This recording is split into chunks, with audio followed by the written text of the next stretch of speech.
My wife and I met when we were 19 and 20. We dated for 7 years and have been married for 15 years. I found out she was meeting a guy when I was doing 2 months of Army basic training. She was 22 and we had been dating for 3 years.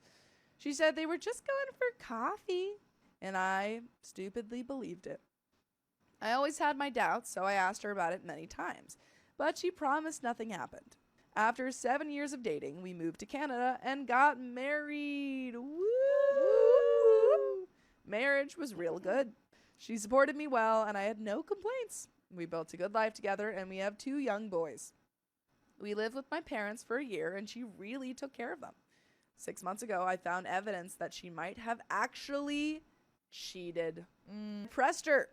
Turned out they had already kissed before I caught them, and she met him again after I forgave her for meeting him. Ugh.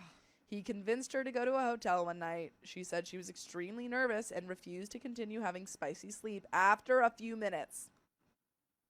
But she took a polygraph test and passed. And yelled at her. That was the last time they met or contacted each other. She also met 2 other guys during that time, a few dates, some kisses, no spicy sleep. She was 22 to 25 years old.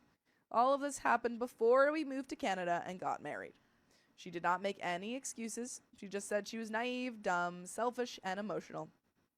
It has been 6 months since I found out, and I tried to forgive her because our kids are young and she treated me very well after we got married. You have kids? She was treating me well even when she was cheating. She was a typical cake eater type of cheater, but it feels almost impossible. We both did counseling and that did not help with my anger. My resentment keeps building up and I feel like I don't love her anymore. I still care about her, but the love is gone. 3 months ago, she moved all her inheritance to my bank account, $250,000. Whoa. She wrote a separation agreement saying she would give up all her assets and even custody. Whoa. Ugh. She just wants to be around me and our kids if we get a divorce. Bad move to keep her as a housekeeper at least. Girl, what? Huh? She knows she can get half of everything, but she understands how badly she screwed up because I was always there for her since she was 19 years old. No. I was emotionally very weak, indecisive, and heavily relied on other people, usually me, and I was totally fine with that. But when I wasn't there for her, she easily built up feelings for the guys who helped her. She knows now they just wanted spicy sleep.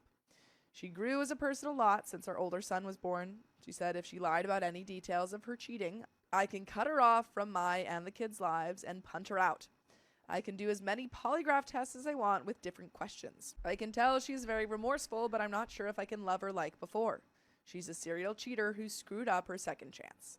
I know the cheating was before marriage and they weren't full-blown affairs. It's a recommended reconciliation.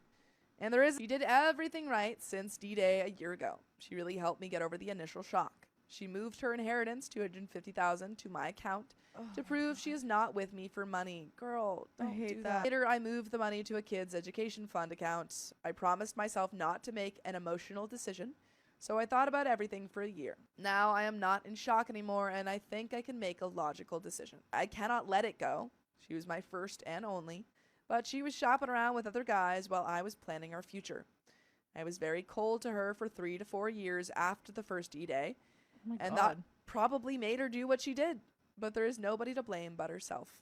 Things got much better after we got married. I did therapy for a year and it helped me get over the initial shock, but at the end of the day, it felt like a brainwashing session. I'm sad, but I'm fine. I cannot find a way to forgive serial cheating and 20 years of lies. Myself to do that, and I will not. So I'll see a lawyer and we'll start our separation with the separation agreement. She promised me she'll give me full custody and most of our assets. I promised her I'll help her out financially for a few years and let her visit the kids. One thing I cannot absolutely accept is her introducing a stepfather to them while I am still alive. I may get a condo for her. I have not told her this. I hate that I promised her I'll help her out financially for a few years and let her visit the kids. Follow through. What I'm doing is very controlling, but she had no problem abusing me for over 20 years, so I don't feel guilty. But here is the problem. The kids, they are 5 and 7 years old, and they're very happy. I'm not losing sleep over what she did, but I am losing sleep over what they will have to go through. I'm scared how divorce will change them. I'm absolutely not blaming myself for it, but I am genuinely concerned how it will change their lives. My wife has been an amazing mother, and nobody can replace her, but I also cannot live my life like this. I hate her so much for forcing me to make an impossible decision. Does anyone regret divorcing your spouse because the kids are struggling? I know I would not have been me without my parents' unconditional love.